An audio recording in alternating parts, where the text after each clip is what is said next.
Okay. नमस्कार विद्यार्थी मित्रांनो, पर्स्पेक्टिव्ह अकॅडमीमध्ये आपलं सर्वांचं स्वागत आहे. आजचा जो आपला विषय असणार आहे तो म्हणजे MPSC राज्यसेवा परीक्षेमध्ये जो काही आता 2025 पासून डिस्क्रिप्टिव्ह जो पॅटर्न लागू होणार आहे आणि मग त्याच्यामध्ये इतिहास हा विषय जो आहे तर त्या इतिहास या विषयाचं आपण अभ्यास कसा केला पाहिजे, इतिहास या विषयाचा अभ्यास करत असताना नेमकी आपली रणनीती काय असली पाहिजे, इतिहास या विषयामध्ये नेमकं अभ्यास करायचा म्हणजे नेमका काय करायचा, इतिहासाचा अभ्यास आपण सोपा कशा पद्धतीने केला पाहिजे, त्याचसोबत इतिहासाबद्दलचे जे काही समज गैरसमज ज्या गोष्टी असतात आणि एकूणच मग इतिहासासाठीचे जे काही रेफरन्स बुक आहेत या सर्व गोष्टींचा आपण आजच्या लेक्चरमध्ये काय करणार आहोत, आढावा घेणार आहोत. तर बघा विद्यार्थी मित्रांनो की 2025 पासून जसं की आयोगाने सांगितलेलं आहे की डिस्क्रिप्टिव्ह पॅटर्न लागू होणार आहे. त्यामुळं आपल्याला इतिहास हा विषय नेमका कशा पद्धतीनं आपण याचा अभ्यास केला पाहिजे, 2025 पर्यंत आपण कशा पद्धतीनं आत्तापासूनच या विषयाची आपण तयारी करू शकतो, या सर्व गोष्टी आपण आजच्या लेक्चरमध्ये पाहणार आहोत. आणि सोबतच मग तुमचे जे काही म्हणजे जे ऑनलाईन आहेत आता तर त्यांचे काही जे प्रश्न असतील त्या प्रश्नांवरती पण आपण चर्चा करणार आहोत. आता बघा की इतिहास हा विषय जेव्हा आपण म्हणतो तेव्हा या इतिहास या विषयाचं जेव्हा महत्त्व आपल्याला समजून घ्यायचं आहे तेव्हा सर्वात पहिली गोष्ट जी आपण समजून घेतली पाहिजे ती म्हणजेच इतिहास म्हणजे काय. कारण का काय होतं बघा की बऱ्याच लोकांना इतिहासाची जर आपल्याला व्याख्या नीट समजली तर इतिहास आपण कशा पद्धतीनं समजून घेतला पाहिजे, इतिहासाचा आपण अभ्यास कशा पद्धतीनं केला पाहिजे हे आपल्या लक्षात येतं. आपल्याला परीक्षेमध्ये काही इतिहासाची व्याख्या विचारली जाणार नाहीये, परंतु अभ्यास करत असताना नेमका आपण इतिहासाचा अभ्यास काय करायचा, इतिहासामध्ये नेमकं कोणत्या घटकांवरती आपण फोकस दिला पाहिजे, अभ्यास करताना कोणत्या घटकांवरती आपण लक्ष दिलं पाहिजे, कोणत्या चुका आपण टाळल्या पाहिजेत, या सर्वांसाठी या सगळ्या गोष्टींसाठी आपल्याला इतिहास म्हणजे नेमकं काय हे समजून घेणं फार गरजेचं आहे. आणि मग नंतर आपण त्याचा अभ्यासक्रम काय आहे, कशा पद्धतीनं इतिहासामध्ये आपल्याला कोणकोणते घटक आपल्याला समाविष्ट असणार आहेत या सर्व गोष्टी आपण पाहणार आहोत. आता बघा की इतिहास आपण कशाला म्हणणार आहे, इतिहास या विषयाची नेमकी व्याख्या काय करता येईल, की इतिहास कशाला म्हटलं जाणार आहे किंवा इतिहासाचा अभ्यास करत असताना नेमकी कोणती गोष्ट आपण लक्षात ठेवली पाहिजे जेणेकरून इतिहास हा समजण्यासाठी आपल्याला सोपा विषय आपल्याला ठरणार आहे. तर इतिहास म्हणजे काय, इतिहास आपण कशाला म्हणणार आहे. जे विद्यार्थी ऑनलाईन जॉईन झालेले आहेत त्यांनी उत्तर सांगितलं तरी चालेल. इतिहास म्हणजे काय तर बघा इतिहास म्हणजे काय तर इतिहास म्हणजे मागे घडून गेलेल्या घटनांचा, मागे म्हणजे भूतकाळात घडून गेलेल्या घटनांचा वर्तमान काळातील घटनांसोबतचा सततचा होणारा संवाद, भूतकाळात घडून गेलेल्या घटनांचा वर्तमान काळातील घटनांसोबत सततचा होणारा संवाद. आता सततचा होणारा संवाद हा संवाद आपण कशासाठी समजून घ्यायचा आहे तर इतिहासाच्या मध्ये आपल्याला माहित आहे की भूतकाळात ज्या गोष्टी आहेत याच्यामध्ये काय झालेला असतो, बदल झालेला असतो.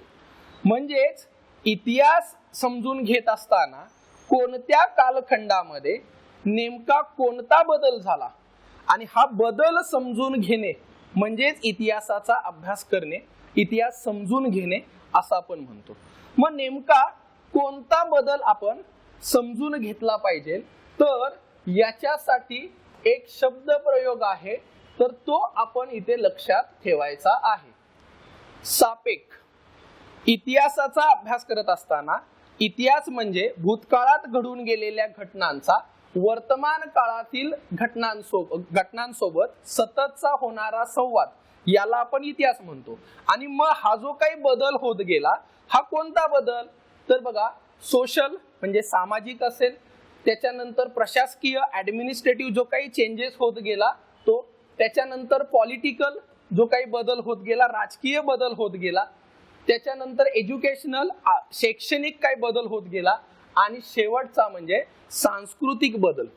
म्हणजेच इतिहासामध्ये कोणत्या कालखंडामध्ये नेमका काय बदल झाला त्याला आपण म्हणूयात ट्रान्झिशन म्हणूयात, ट्रान्सफॉर्मेशन म्हणूयात की भूतकाळात घडून गेलेल्या घटना म्हणजे मागे घडून गेलेल्या घटनांचा एक प्रकारे पुढच्या घटनांसोबत काय संबंध आहे याचा अभ्यास करणे म्हणजे इतिहास.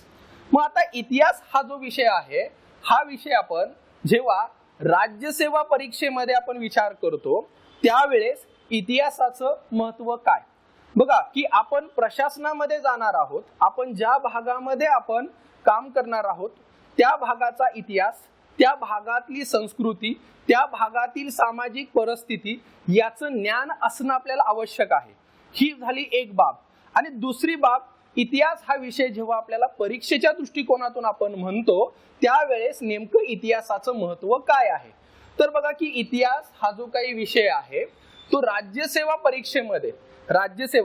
परीक्षेमध्ये पूर्व परीक्षा, मुख्य परीक्षा, पूर्व परीक्षा आणि मुख्य परीक्षा आणि मुलाखत या तिन्ही टप्प्यांवरती त्याचं महत्व असलेलं आपल्याला दिसून येतं. आता पूर्व परीक्षेचा जर आपण विचार केला तर इतिहासामध्ये साधारणतः 15 ते 20 प्रश्न आपल्याला आलेले दिसून येतात.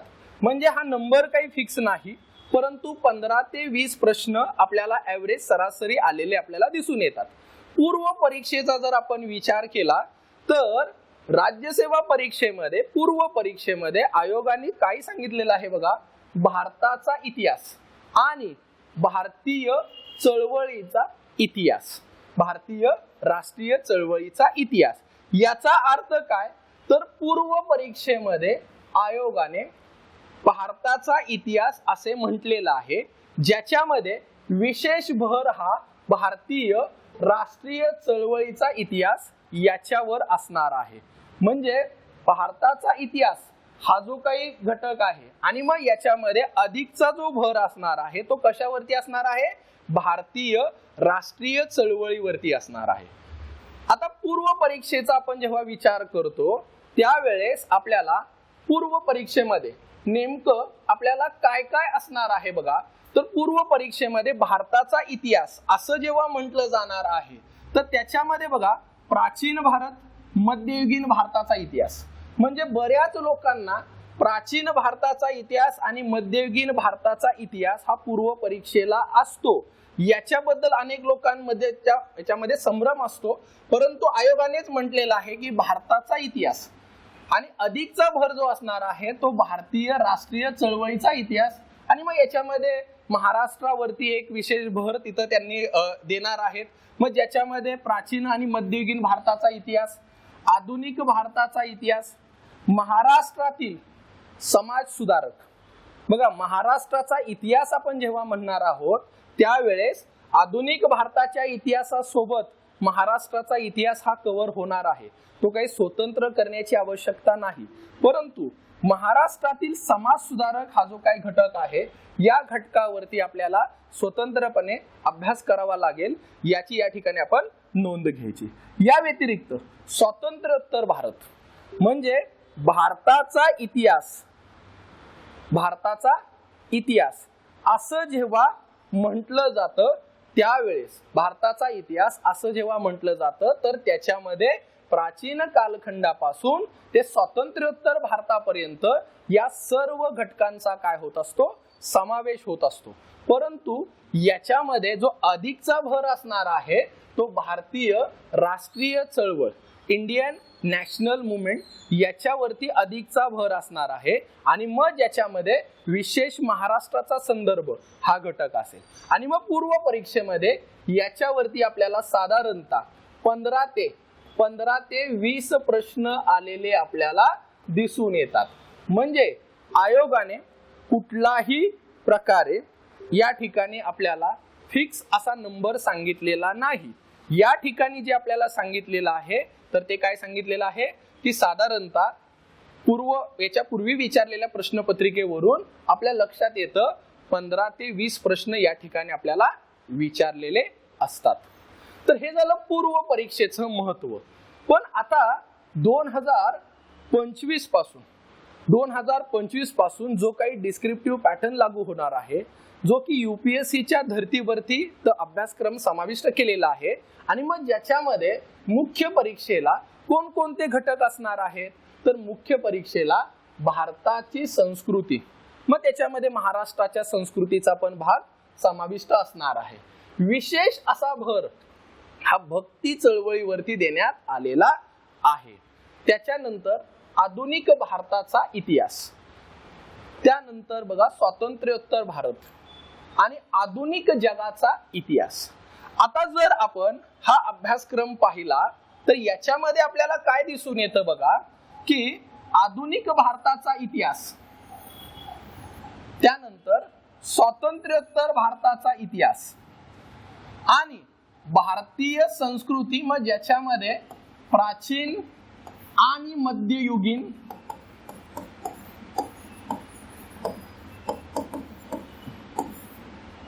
इतिहासाचा समावेश असणार आहे. म्हणजेच काही घटक हे तुम्हाला पूर्व परीक्षा आणि मुख्य परीक्षा या दोन्ही ठिकाणी कॉमन असलेले आपल्याला दिसून येतात.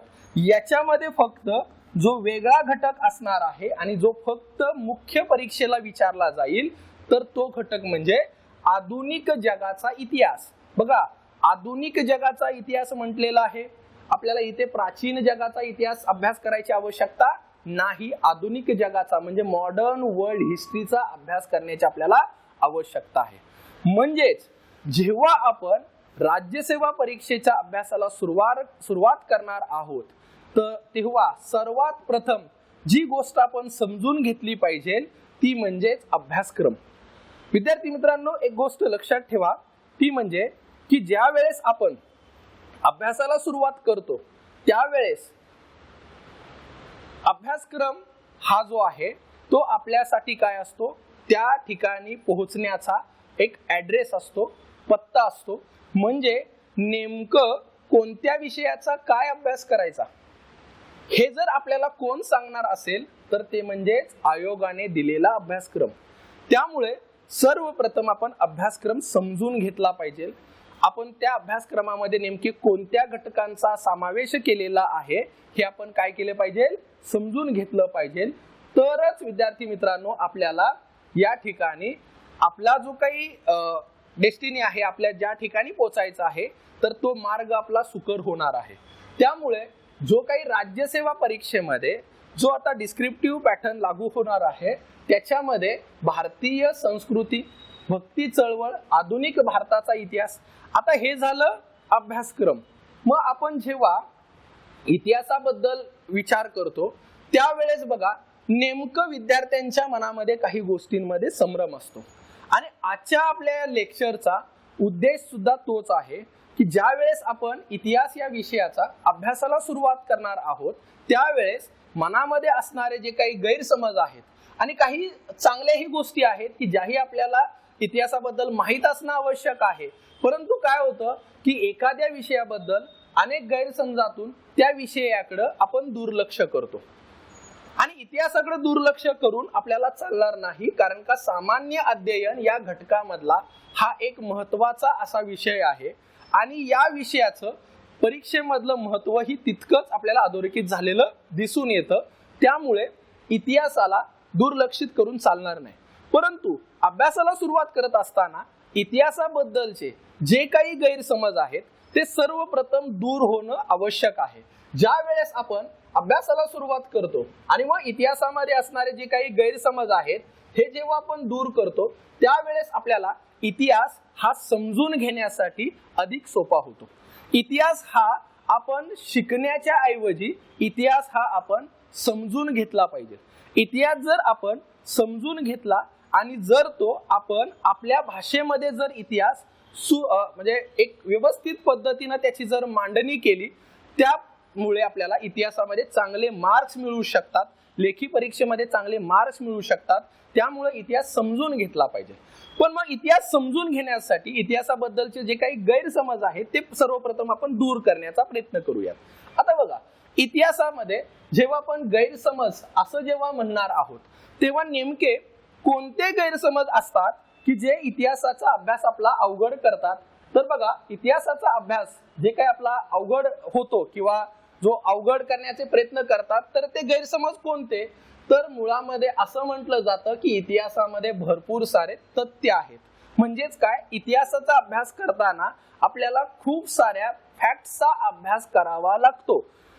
मुळामध्ये हे जे तथ्य आहे हे अतिशय चुकीचा असा गैरसमज असणार ही गोष्ट आहे.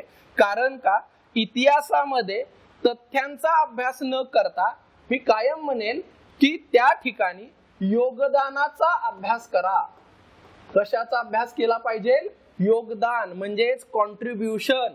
होतं काय, इतिहास म्हटलं की सण सणावळ्या आल्या, व्यक्तींची नावं आली, ठिकाणांची नावं आली आणि मग आपल्याला वाटतं की या सण सणावळ्या पाठ केल्या पाहिजेत, व्यक्तींची नावं पाठ केली पाहिजेत.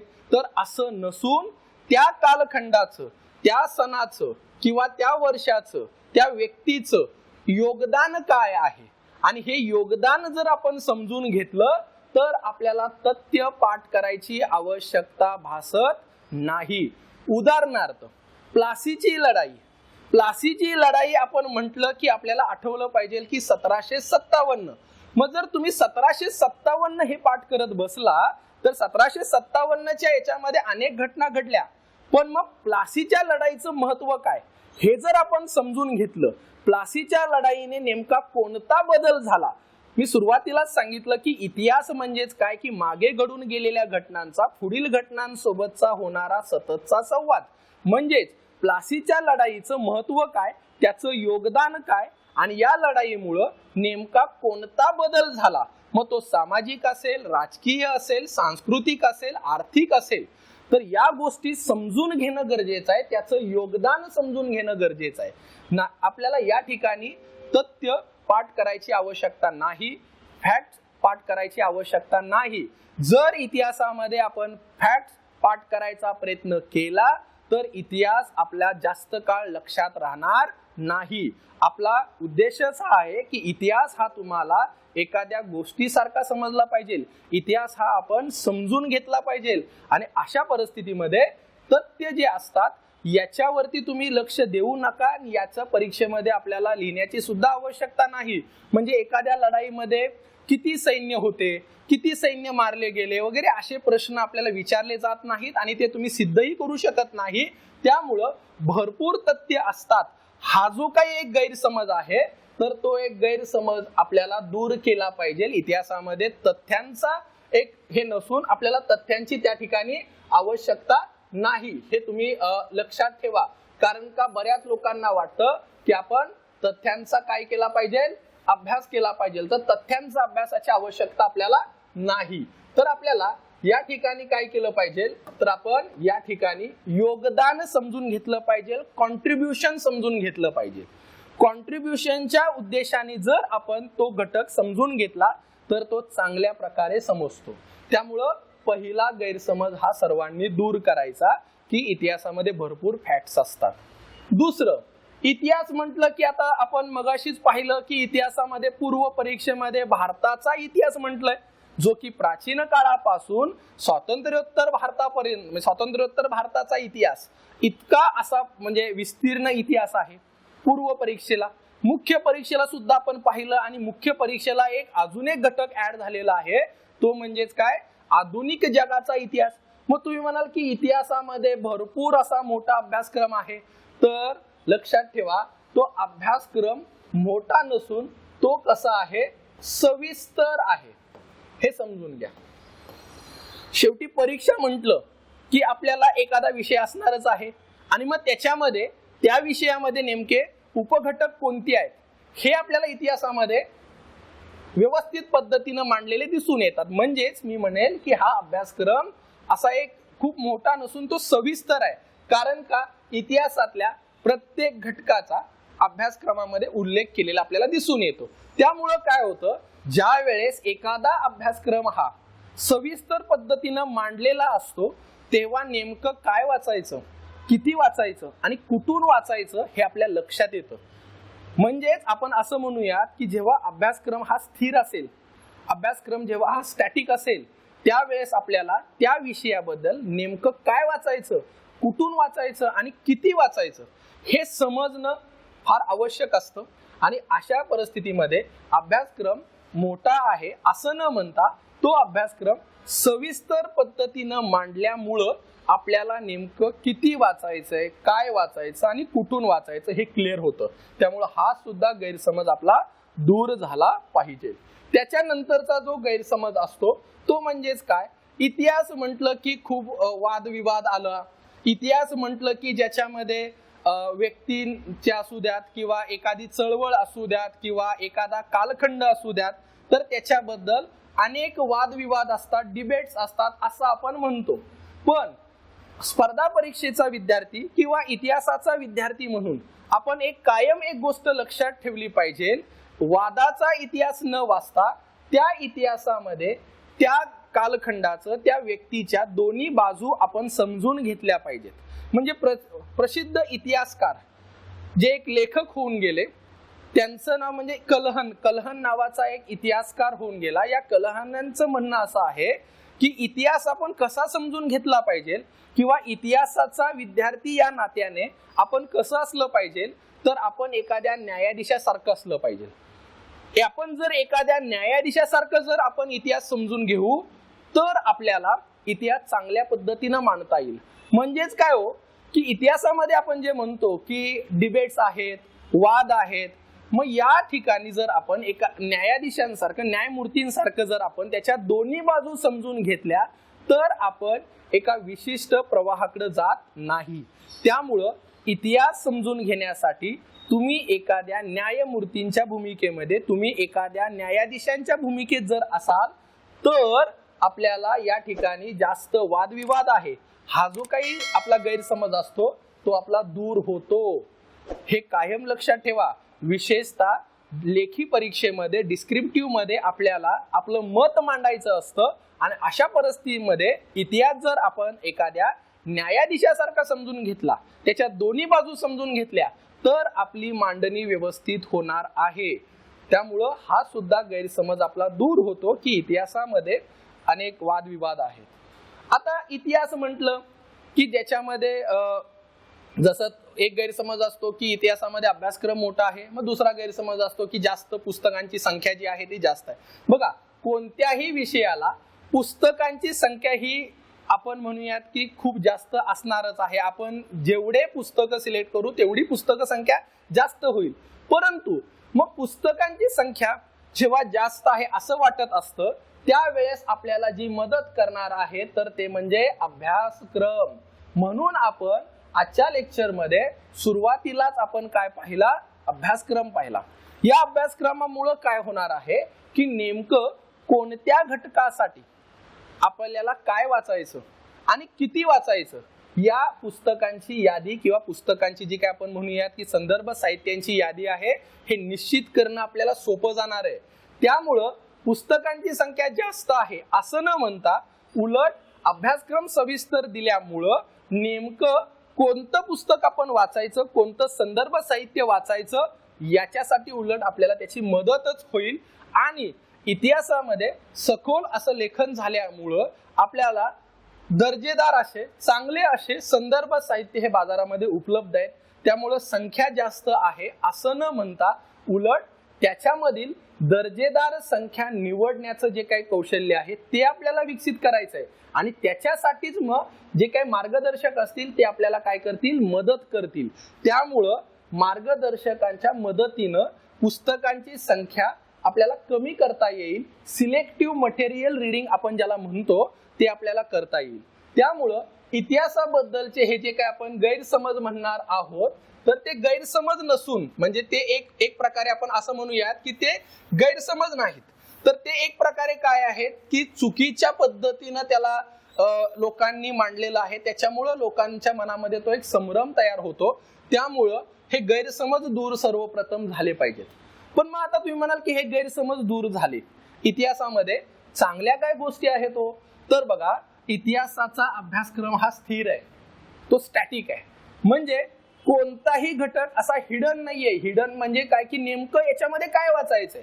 आयोगाचा जर आपण सिलेबस पाहिला, आतापर्यंत विचारलेल्या प्रश्नपत्रिका पाहिल्या, म्हणजे पूर्व परीक्षेच्या असतील किंवा आता हा डिस्क्रिप्टिव्ह जो पॅटर्न आहे याच्यासाठी आपल्याला 2006 ते 11-12 पर्यंतचा जो काही जुना पॅटर्न होता त्याचा आपण संदर्भ घेऊ शकतो. सोबत आपण UPSCच्या प्रश्नपत्रिकांचा संदर्भ घेऊ शकतो. बघा 2006 च्या नंतर जो काही आपल्याला एक डिस्क्रिप्टिव्ह पॅटर्न होता त्याचा एक संदर्भ आणि युपीएससी, या दोन्ही संदर्भामधून आपण युपीएससी किंवा एमपीएससी कसे प्रश्न विचारत होते हे आपल्या लक्षात येणार आहे. आणि मग अभ्यासक्रम हा स्टॅटिक आहे, हा स्थिर आहे. इतिहासाचा अभ्यासक्रम हा स्थिर असल्यामुळं नेमकं या घटकामध्ये काय वाचायचं, किती वाचायचं हे आपल्या लक्षात येणार आहे. इतिहास हा समजून घेण्यास सोपा आहे. मी काय म्हणतो की इतिहास हा शिकायचा नसतो, तो समजून घ्यायचा असतो. जर आपण इतिहास समजून घेतला, पण हे समजून सांगण्यासाठी तरी आपल्याला कोणीतरी हवं आणि ते समजून सांगण्याचं स्किल असायला हवं आणि तो समजून घेता आला पाहिजे. म्हणजे मागे घडून गेलेल्या घटनांचा पुढील घटनांशी काय संबंध आहे, ह्याचा जो काही बदल आहे. आणि मग सुरुवातीला मी जो म्हटलं की जो सामाजिक, प्रशासकीय, राजकीय, शैक्षणिक, सांस्कृतिक नेमका बदल काय झाला, म्हणजे आपण जो म्हटलेलं होतं सापेक हा जो काही शब्द आहे तो लक्षात ठेवायचा. आणि हा जो काही बदल आहे तो नेमका बदल काय झाला, हा बदल आपण समजून घेतला पाहिजे. म्हणजे सापेक जे म्हटलं सोशल, ऍडमिनिस्ट्रेटिव्ह, पॉलिटिकल, एज्युकेशनल आणि कल्चरल बदल काय झाला, हा बदल आपण समजून घेता आला पाहिजे. आणि हे समजून घेत असताना ज्या वेळेस आपण समजून घेतो तो एखाद्या कथेसारखा, एखाद्या स्टोरी सारखा, एखाद्या सिक्वेन्स सारखा समजून जर घेतला तर तो इतिहास हा समजण्यास सर्वात सोपा विषय आहे. इतिहासाला काय झालेलं आहे की वेगवेगळ्या पद्धतीनं तो मांडला जातो, त्याच्यामुळं काय झालं की इतिहासाबद्दल अनेक गैरसमज निर्माण झालेत. परंतु विद्यार्थी मित्रांनो, इतिहास हा आपण जर एखाद्या सिस्टमॅटिक पद्धतीनं समजून घेतला, त्याच्यात नेमका बदल काय झाला कथेसारखा समजून घेतला, तर इतिहासासारखा इंटरेस्टिंग विषय हा दुसरा कुठलाही आपल्याला सापडणार नाही. तिसरी गोष्ट म्हणजे इतिहास हा असा विषय आहे की ज्या विषयामध्ये आपल्याला मुबलक प्रमाणात आणि दर्जेदार असं साहित्य उपलब्ध आहे.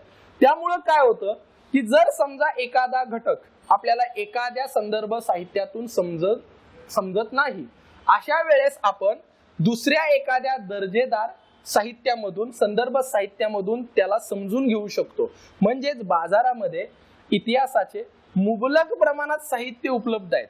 म्हणजे हा जो काही गैरसमज आहे की पुस्तकांची संख्या जास्त आहे, त्याला या पद्धतीनं न घेता मुबलक आणि दर्जेदार प्रमाणात साहित्य उपलब्ध आहे, जेणेकरून आपल्याला कोणताही घटक समजण्यास अडथळा होणार नाही, हे आपल्याला या ठिकाणी लक्षात आलं पाहिजे. इतिहास हा जो विषय आहे, हा विषय मांडणी करण्यासाठी सोपा आहे.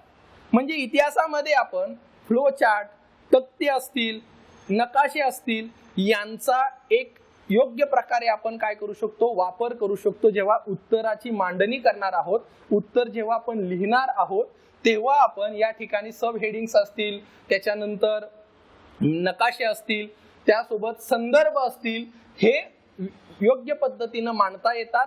त्यामुळं इतिहास हा जो काही विषय आहे तर तो विषय आपल्याला समजण्यासाठी, मांडणी करण्यासाठी आणि मुबलक प्रमाणामध्ये साहित्य उपलब्ध असल्यामुळं इतिहास हा विषय आपल्याला जनरल स्टडीज मध्ये अधिकचे मार्क्स मिळवून देऊ शकतो. आता बघा की ज्या वेळेस आपण इतिहास या विषयाचा अभ्यास करायला सुरुवात करतो, आता मग तो नेमका अभ्यास आपला सोपा कसा होईल किंवा अशा कोणत्या गोष्टी आहेत की जो आपला अभ्यास सोपा करू शकतात. शेवटी काय आहे बघा की आयोगाने अभ्यासक्रमामध्ये दिलेलं आहे, म्हणजेच तो विषय आपल्याला अभ्यास हा करावाच लागेल.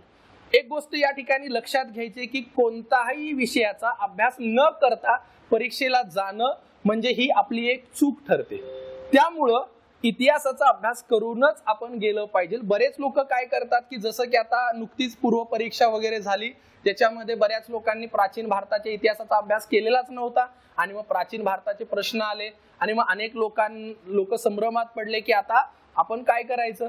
त्यामुळं कोणताही घटक सोडायचा नाही, त्याचा आपण अभ्यास करूनच परीक्षेमध्ये जायचं. म्हणजे बऱ्याच लोकांच्या मनामध्ये असतं की आपण मध्ययुगीनचा अभ्यास नाही करायचा, प्राचीनचा अभ्यास नाही करायचा. असं न करता इतिहासामधले सर्व घटक आपण अभ्यास करूनच परीक्षेमध्ये गेलं पाहिजे.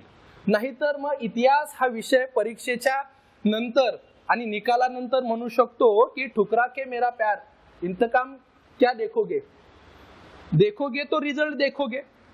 त्यामुळे रिझल्ट जो काय येणार आहे त्याच्यामध्ये आपल्याला कोर सब्जेक्ट आणि मग ज्याच्यामध्ये इतिहास, भूगोल असेल, राज्य घटनाचा जो काय भाग आहे तो असेल, अर्थशास्त्र असेल, या विषयांचा आपण चांगल्या प्रकारे अभ्यास केला पाहिजे. आणि त्याचाच एक भाग म्हणून इतिहासाला कुठंही दुर्लक्षित करायचं नाही, नाहीतर मग ठुकरा के मेरा प्यार इंतकाम क्या देखोगे असं म्हणावं लागेल. त्यामुळं इतिहासाला आपण दुर्लक्षित करायचं नाही. पण आता मग दुर्लक्षित करायचं नाही, मग इतिहासाला सोपं कसं करायचं, अशा कोणत्या गोष्टी आहेत की ज्या इतिहासाला आपल्याला सोप्या करू शकतील. तर पहिली गोष्ट बघा, इतिहासाचा अभ्यासाला सुरुवात करत असताना किंवा कोणत्याही विषयाच्या अभ्यासाला सुरुवात करत असताना आपण काय केलं पाहिजे, त्याचा अभ्यासक्रम सर्वप्रथम समजून घेतला पाहिजे. अभ्यासक्रम समजून घेतला पाहिजे. म्हणजेच मगाशी मी म्हटलं की अभ्यासक्रम म्हणजे आपला ज्या ठिकाणी आपल्याला पोहोचायचं आहे त्या ठिकाणचा काय आहे, ऍड्रेस आहे. आणि जर आपण तो ऍड्रेस नीट वाचला नाही तर आपल्यालाही माहित आहे की आपला काय होत असतो, गोंधळ होत असतो, आपला संभ्रम निर्माण होत असतो. त्यामुळं सर्वप्रथम तुम्ही जो इतिहासाचा अभ्यासक्रम आहे तो नीट समजून घेतला पाहिजे. त्याच्यामध्ये नेमके कोणते घटक आहेत ते समजून घेतले पाहिजेत. त्याच्यानंतरची जी गोष्ट आहे ती म्हणजे प्रिव्हियस इयर क्वेश्चन पेपर्स. आयोगाने याच्यापूर्वी जे काही पूर्व परीक्षेमध्ये, मुख्य परीक्षेमध्ये, अगदी UPSC ला असू द्यात, जे प्रश्न विचारलेले आहेत त्याचा एकदा आपण काय केला पाहिजे, आढावा घेतला पाहिजे. विद्यार्थी मित्रांनो, एक गोष्ट कायम लक्षात ठेवायची, अभ्यासक्रम म्हणजे आपला पत्ता आहे आणि प्रिव्हियस इयर क्वेश्चन पेपर म्हणजे आपले पहिले मार्गदर्शक आहेत. नेमकं त्या पत्त्यावरती कसं पोहोचायचं, त्या पत्त्यावरती पोहोचण्यासाठी जो काही आपला सुरुवातीला झालेला संभ्रम असतो तो दूर कसा करायचा आणि कोण करणार, तर प्रिव्हियस इयर क्वेश्चन पेपर. स्पर्धा परीक्षेमध्ये कायम लक्षात ठेवायचं, प्रिव्हियस इयर क्वेश्चन पेपर हे पहिले आपले शिक्षक असणार आहेत, आपले पहिले मार्गदर्शक असणार आहेत. आणि हे पहिले मार्गदर्शक म्हणजे प्रिव्हियस इयर क्वेश्चन पेपर. त्यामुळं इतिहासाचा अभ्यास करत असताना विषय सोपा करण्यासाठी आपण जे म्हणूयात की नेमकं आपल्याला काय करायचंय, तर पहिल्यांदा अभ्यासक्रम समजून घ्या, त्याच्यानंतर प्रिव्हियस इयर क्वेश्चन पेपर सोडवू नका, फक्त पाहून घ्या, फक्त वाचून घ्या. सोडवायचे कधी, अभ्यास झाल्यानंतर. आता फक्त आपण काय करायचं, नेमका अमुक एखाद्या घटकावरती प्रश्न कसा विचारला जातो, कारण का काय आहे बघा, प्रश्न असा विचारला जातो मग आपण अभ्यास असा केला पाहिजे हे आपल्या लक्षात येतं. आणि यासाठीच प्रिव्हियस इयर क्वेश्चन पेपर हे आपले पहिले मार्गदर्शक ठरतात. त्यानंतर काय करायचं, तर त्यानंतर बघा NCERT किंवा शालेय बोर्डाची पुस्तकं, म्हणजे आपण NCERT वाचू शकता किंवा शालेय बोर्डाची पुस्तकं, दोन्ही पैकी एक कोणतंही तुम्ही सिलेक्ट करा. एक तर तुम्ही NCERT वाचू शकता किंवा तुम्ही शालेय बोर्डाची पुस्तकं वाचू शकता. म्हणजे दोन्ही पैकी एक जर आपण वाचलं तर आपलं काय होणार आहे, तर आपलं त्या विषयाबद्दलचं जे बेसिक आपलं त्या विषयाचं ज्ञान आहे तर ते आपल्याला मिळणार आहे. त्यामुळं शालेय बोर्डाची पुस्तकं किंवा NCERT याच्यापासून काय करायची, सुरुवात करायची. बघा, शालेय बोर्डाच्या पुस्तकांमध्ये इतिहासासारखा जो विषय आहे तर तो इतक्या सोप्या भाषेमध्ये मांडलेला असतो आणि इतिहास समजून घेण्यासाठी हीच भाषा आवश्यक असते. इतिहासामध्ये जर तुम्ही अवघड शब्द जर वापरले तर इतिहास समजण्यासाठी अवघड जातो.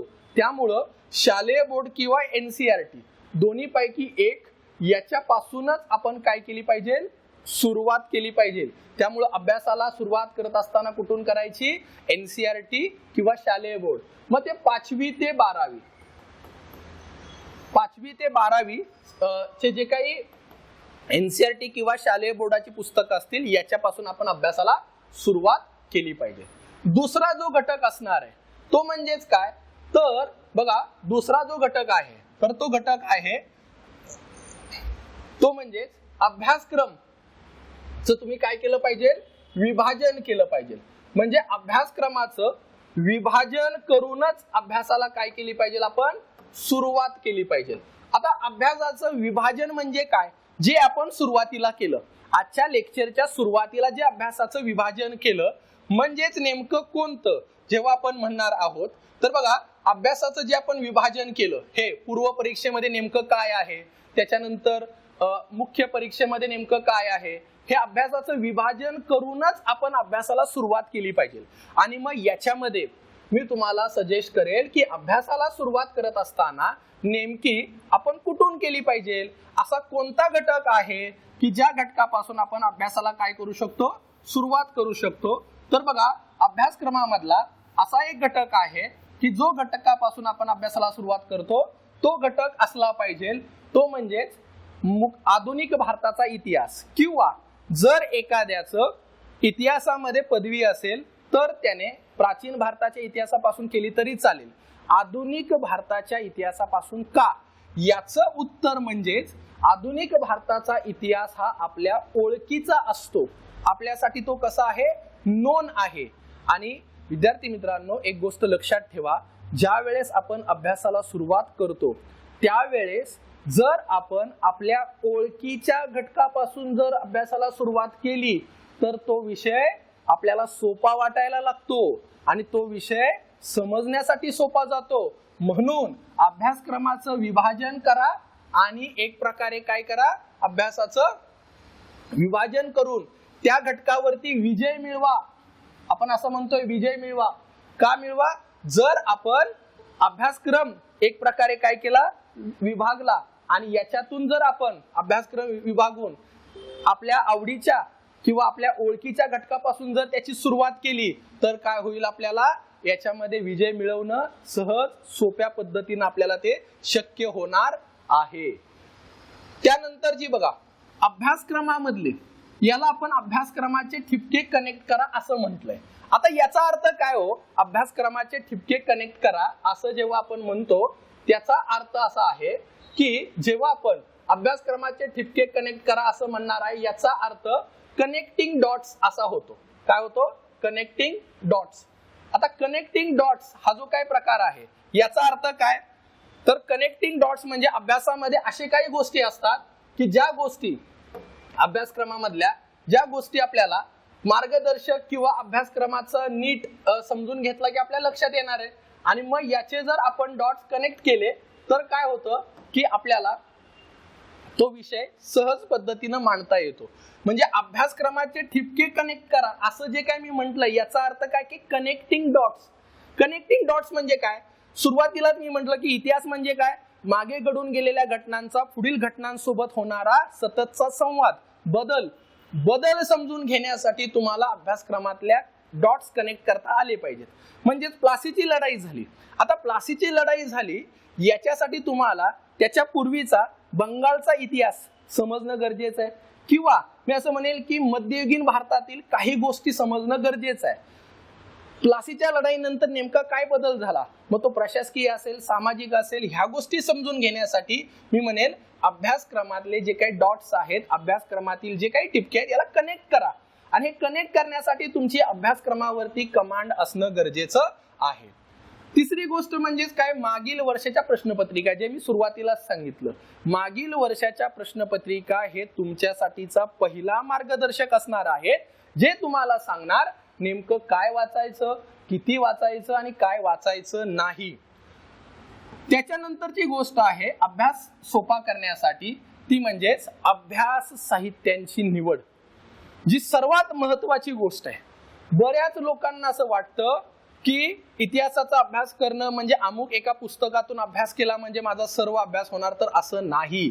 मी सुरुवातीलाच सांगितलं की भरपूर साहित्य उपलब्ध आहेत. संदर्भ साहित्यांची यादी मोठी जरी असली तर याच्यामधलं नेमकं काय वाचायचं, त्यातलं सुद्धा त्या पुस्तकामधलं त्या संदर्भ साहित्यातलं काय वाचायचं हे तुमचे जे मार्गदर्शक आहेत त्यांच्याकडून तुम्ही समजून घेतलं पाहिजे की अमुक एका पुस्तकातलं काय वाचायचं आणि काय वाचायचं नाही. त्यासाठी योग्य अशा संदर्भ साहित्याची निवड करणं गरजेचं आहे. नोट्स बनवा. इतिहासामध्ये जर आपण थोडक्यात आणि अगदी शॉर्ट्स मध्ये जर आपण नोट्स बनवल्या तर आपल्याला इतिहासामध्ये मांडणी सोपी होते, इतिहास समजून घेणं सोपं होतं. मग ज्याच्यामध्ये प्रवासी असतील, इतिहासकार असतील, त्याच्यानंतर साधने असतील, यांच्या नोंदी करून ठेवा, जे तुम्हाला लेखी परीक्षेमध्ये इतिहासाचं उत्तर लिहित असताना त्याचा संदर्भ देण्यासाठी उपयोगी पडतील. हे लक्षात ठेवायला थोडीशी अवघड असणारी गोष्ट आहे, त्याच्यामुळं तुम्ही जर त्याच्या नोट्स काढल्या तर फार उपयोगी असणार आहेत. आता बघा, इतिहासाच्या नोट्स काढत असताना कशा काढायच्या? मग इतिहासाच्या असू द्यात किंवा कुठल्याही विषयाच्या नोट्स ह्या पहिल्या वाचनामध्ये, पहिल्या रीडिंग मध्ये काढायच्या नाहीत. त्या किमान 2 ते 3 वाचनानंतर, मी म्हणेल की 3ऱ्या किंवा 4थ्या वाचनानंतर नोट्स काढायच्या. आणि नोट्स कोणत्या घटकाच्या काढायचा? असा घटक की जो घटक तुम्हाला लक्षात ठेवण्यासाठी, तो रिकॉल करण्यासाठी अवघड जातोय. म्हणजे जो घटक आपल्याला लक्षात ठेवण्यासाठी अवघड जातोय अशाच घटकाच्या नोट्स काढल्या पाहिजेत. आणि त्या अगदी थोडक्यात काढल्या पाहिजेत आणि आपल्या भाषेत काढल्या पाहिजेत. नाहीतर काय होईल, इतिहासातली प्रत्येक गोष्ट तुम्ही जर नोट्स काढायला गेला तर ती आहे अशी उतरली जाऊ शकते. आणि आहे अशी उतरण्यामुळं तुमचा वेळ वाया जाऊ शकतो. आणि अशा परिस्थितीमध्ये आपण काय केलं पाहिजे, तर नोट्स काढत असताना अगदी थोडक्यात आणि कोणत्या घटकांच्या नोट्स काढल्या पाहिजेत की जे घटक आपल्याला लक्षात ठेवण्यासाठी अवघड जात आहेत, जे घटक आपल्याला उजळणी करण्यासाठी अवघड जात आहेत, अशाच घटकांची नोट्स काढली पाहिजे. तीही 3ऱ्या किंवा 4थ्या वाचनानंतर. पहिल्या वाचनाला किंवा दुसऱ्या वाचनाला नोट्स काढायची नाही, कारण का ती नोट्स तुमची तितकीच प्रभावी होऊ शकत नाही. त्यामुळं नोट्स काढत असताना 3ऱ्या 4थ्या वाचनानंतर काढा. कोणत्या घटकांची नोट्स काढायची? जे घटक तुम्हाला लक्षात ठेवण्यासाठी, उजळणी करण्यासाठी अवघड जातात, अशाच घटकांची नोट्स आपल्या भाषेत काढायची. आहे असं कॉपी पेस्ट करायचं नाही. त्यानंतर इतिहासातल्या प्रत्येक गोष्टीमध्ये तुम्ही बदल हा घटक किंवा बदल हा जो काही शब्द प्रयोग आहे तो नीट लक्षात ठेवला पाहिजे. त्याचा आत्ताच्या काळाशी काय संबंध, प्राचीन काळातील एखादी गोष्ट समजून घेत असताना त्याचा आधुनिक काळाशी काय संबंध. म्हणजे मी सुरुवातीला जे म्हटलं ना, अभ्यासक्रमाचे ठिपके कनेक्ट करा. इथे मी म्हणेल तुम्ही जो अभ्यास करताय त्या अभ्यासाला पुढच्या घटकाशी किंवा जो घटक तुम्ही वाचताय त्याला मागच्या घटकाशी कनेक्ट करायला शिका. इतिहास हा एखाद्या कथेसारखा तुम्हाला समजू शकेल. आणि इतिहास समजून घेत असताना जेव्हा अभ्यासाची तुम्ही जेव्हा संबंध जोडाल त्यावेळेस काय होतं, नोट्स बनवणे सुद्धा तुम्हाला सोपं होणार आहे. म्हणून मी म्हणेल की आधुनिक काळाशी किंवा त्या कालखंडाशी त्याला संबंध त्याचे जोडायचा काय करा, प्रयत्न करा. त्याच्यानंतर नकाशे असतील, तक्ते असतील, ह्या सगळ्या गोष्टी तुम्हाला इतिहासामध्ये फार महत्वाच्या असतात. असं म्हटलं जातं, ज्याला नकाशा समजणार आहे, ज्याला नकाशा समजेल किंवा ज्याला नकाशा व्यवस्थित प्रकारे समजून येईल त्यालाच काय होणार आहे, तर त्याला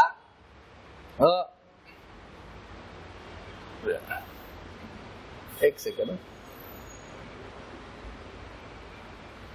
बघा, ज्याला नकाशा समजून येईल, म्हणजे आपण असं म्हणूयात की आता समजा तुम्ही नकाशा या ठिकाणी ड्रॉ कराल, कुठलाही नकाशा असेल, आणि हा जेव्हा तुम्ही नकाशा एक प्रकारे समजून घ्याल त्याच वेळेस ज्यावेळेस तुम्हाला नकाशा समजेल त्याच वेळेस तुम्हाला त्या ठिकाणचा इतिहास समजणार आहे. लक्षात येतंय? एक सेकंड.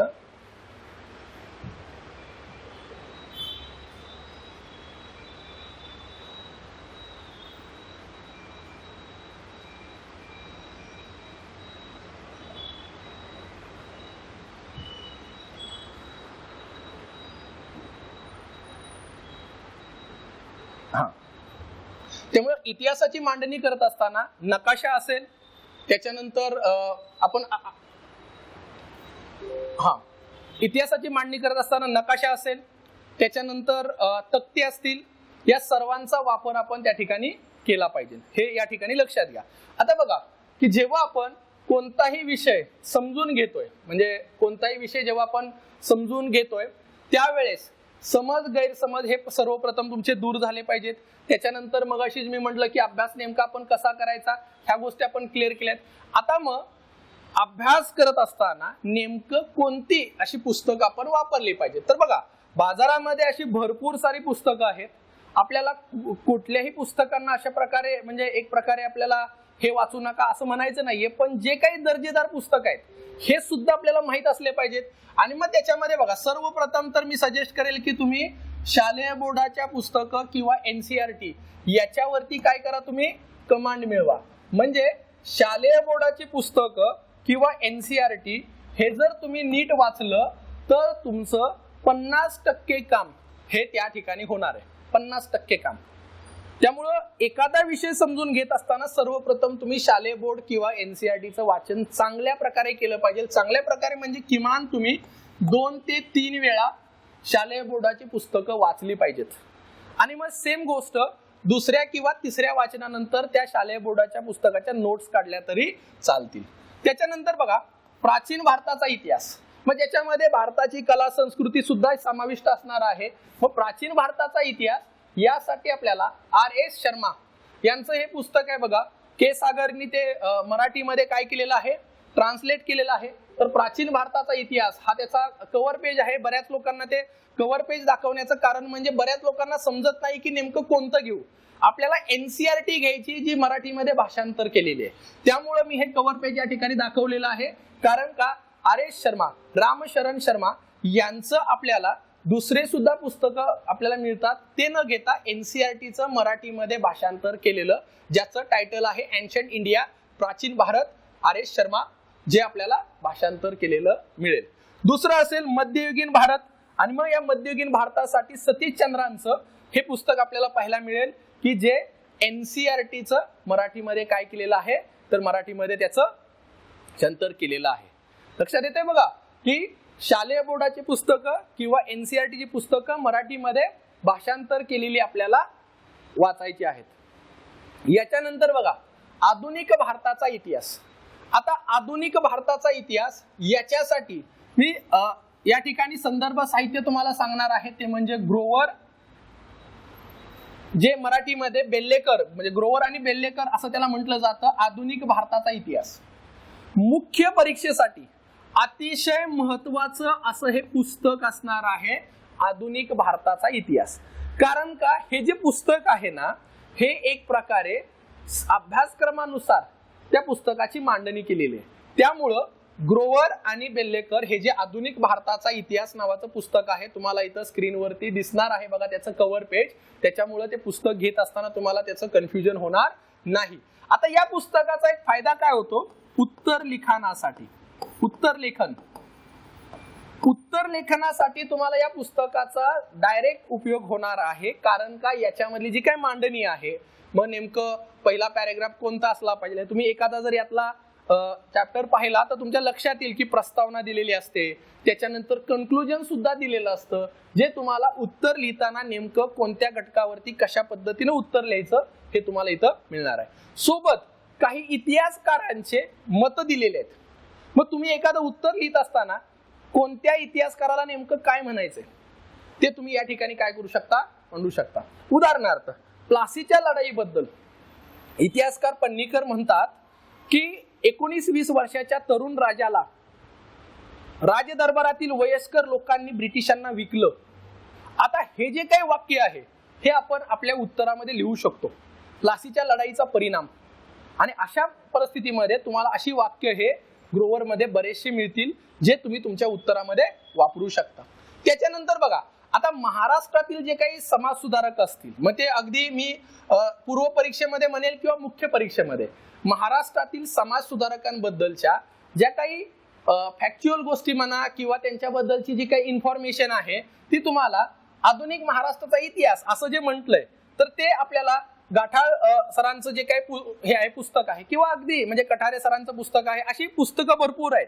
पण एक कोणतंही पुस्तक घ्या, मी या ठिकाणी तुम्हाला काय म्हणेल, कोणतेही एक घ्या आणि त्याच्यातून काय करायचंय, विशेषतः सत्यशोधक चळवळ, ब्राह्मणेतर चळवळी आणि एकूणच आपण म्हणूयात की स्त्रिया समाज सुधारक ज्या असतील त्यांच्याबद्दलची आपल्याला या ठिकाणी या पुस्तकातून वाचन करायचंय.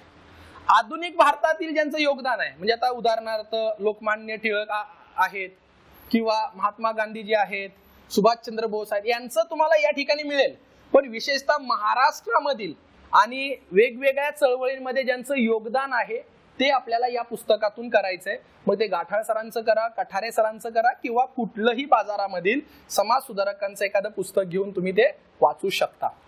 त्यानंतर बघा, आधुनिक जगाचा इतिहास हा जो काही घटक आहे हा आता नव्याने समावेश झालेला, जो पूर्वी म्हणजे युपीएससीच्या अभ्यासक्रमामध्ये आहेच, पण आता तो आपल्याला डिस्क्रिप्टिव्ह मध्ये अभ्यासक्रमामध्ये तो समाविष्ट झालेला एक घटक आहे, आधुनिक जगाचा इतिहास. याच्यासाठी तुम्ही के सागर ने जे काही मराठीमध्ये भाषांतर केलेलं पुस्तक आहे, तुम्हाला इथं स्क्रीनवरती दिसतंय बघा, a history of the modern world, हे जे काही पुस्तक आहे ते मराठीमध्ये भाषांतर झालेलं आहे. दर्जेदार असं हे पुस्तक आहे, ज्यांचा इतिहास हा वैकल्पिक विषय नाही अशा लोकांनी हेच पुस्तक वाचायचं. ज्यांचा इतिहास हा वैकल्पिक विषय असणार आहे अशा लोकांनी काय करायचं, आधुनिक जगाच्या इतिहासासाठी जैन आणि माथुर हे सुद्धा पुस्तक के सागरनी काय केलेलं आहे, मराठीमध्ये भाषांतर केलेलं आहे त्याचं, जैन आणि माथुर. बघा, ज्यांचा इतिहास हा वैकल्पिक विषय असेल त्यांनी रंजन चक्रवर्ती सोबत जैन आणि माथुर वाचलं तरी चालेल, पण ज्यांचा इतिहास हा वैकल्पिक विषय नाही त्यांनी जैन आणि माथुर वाचू नका. तुमचा अधिकचा वेळ या ठिकाणी जाईल आणि आपल्याला तेवढी त्याची आवश्यकता नाही. त्यामुळं मॉडर्न हिस्ट्री रंजन चक्रवर्ती हे आधुनिक जगाच्या इतिहासासाठी दर्जेदार असं काय आहे पुस्तक आहे. आता याच्यानंतर उजळणीसाठी म्हणजे हे सगळं बघा, पुस्तकांची यादी जर तुम्ही आधुनिक जगाचा इतिहास हा जर घटक सोडला तर पुस्तकांची यादी फारशी बदलत नाही. जी आपण पूर्वी वाचायचो तीच असणार आहे. फक्त काय आहे, तुम्हाला उत्तर लिहिता आलं पाहिजे आणि हे उत्तर लिहिण्याचं जे काही कौशल्य आहे हे आपल्याला काय करायचंय, विकसित करायचंय. म्हणजे उत्तर लिहिण्याचं कौशल्य विकसित करण्यासाठी ग्रोवर हे आपल्याला फार महत्वाचं ठरणार आहे. आधुनिक जगाचा जो काही इतिहास आहे तो नव्याने समावेश झालेला आहे आणि मग त्याच्यासाठी मी म्हटलं रंजन चक्रवर्ती यांचं जे काही पुस्तक आहे ते आपल्याला वाचायचं. आणि मग रिव्हिजनसाठी विशेषतः मॉडर्न हिस्ट्रीच्या रिव्हिजनसाठी समाधान महाजन सरांचं पुस्तक, किंवा ज्यांना इंग्लिश मध्ये वाचायचं असेल अशा लोकांनी काय करायचं, तर अशा लोकांनी स्पेक्ट्रमचं पुस्तक वाचायचं. म्हणजे समाधान महाजन सरांचं पुस्तक किंवा स्पेक्ट्रम. लक्षात ठेवा विद्यार्थी मित्रांनो की समाधान महाजन सरांचं पुस्तक आणि किंवा स्पेक्ट्रम्स, जे स्पेक्ट्रम इंग्लिश मध्ये असणार आहे किंवा हिंदीमध्ये तुम्हाला मिळेल, ते पुस्तक सुरुवातीला वाचू नका, विशेषतः डिस्क्रिप्टिव्ह साठी. कारण का जर आपण सुरुवातीलाच ते वाचलं तर आपल्याला उत्तर लिहिता येत नाही आणि मग अनेक लोकांना प्रश्न पडतो की इतिहासाचं उत्तर लिहायचं कसं. तर इतिहासाचं उत्तर लिहिण्यासाठी पहिल्यांदा तुम्ही ग्रोवर वाचलं पाहिजे किंवा बिपिन चंद्रा. म्हणजे इथे बिपिन चंद्रा यांचं पण एक पुस्तक मी रिकमेंड करेल, पण मला असं वाटतं की ग्रोवर हे उत्तर लिहिण्यासाठी आणि ते अकॅडमिक पुस्तक आहे, अकॅडमिक असल्यामुळं आपल्याला ग्रोवरच बेस्ट ठरेल. त्याच्यानंतर समाधान महाजन सर किंवा स्पेक्ट्रम असं तुम्ही पुस्तक वाचलं पाहिजे. हे झालं संदर्भ साहित्याबद्दल.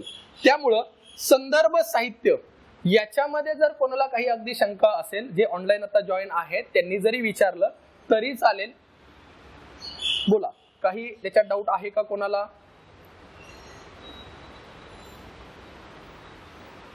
बोला बोला, काही डाऊट असेल तर विचारू शकता. जे ऑनलाईन जॉईन आहेत तर त्यांनी विचारलं तरी चालेल. कोणताही प्रश्न, बघा आपण जेव्हा अभ्यासाला सुरुवात करतो ना त्यावेळेस म्हणजे एक कायम गोष्ट लक्षात ठेवायची की अभ्यास करत असताना आपला कृष्ण शोधा, अर्जुन बना आणि परीक्षा पास व्हा, हे कायम लक्षात ठेवायचं. आपला कृष्ण शोधा, अर्जुन बना आणि अभ्यासाला म्हणजे जे काही विजय आहे, आपण जे म्हटलं की विजय मिळवा, हे आपल्याला करायचं. हे फार महत्वाचं असतं. आणि अशा वेळेस प्रश्न विचारायला, विशेषतः सुरुवातीच्या लेक्चरमध्ये प्रश्न विचारायला घाबरायचं नाही, कारण का जे काही आपले प्रश्न असतील ते आपण क्लिअर झाले पाहिजेत, त्याचे डाऊट्स तुमचे सगळे सॉल्व्ह झाले पाहिजेत. बोला, आहे काही डाऊट?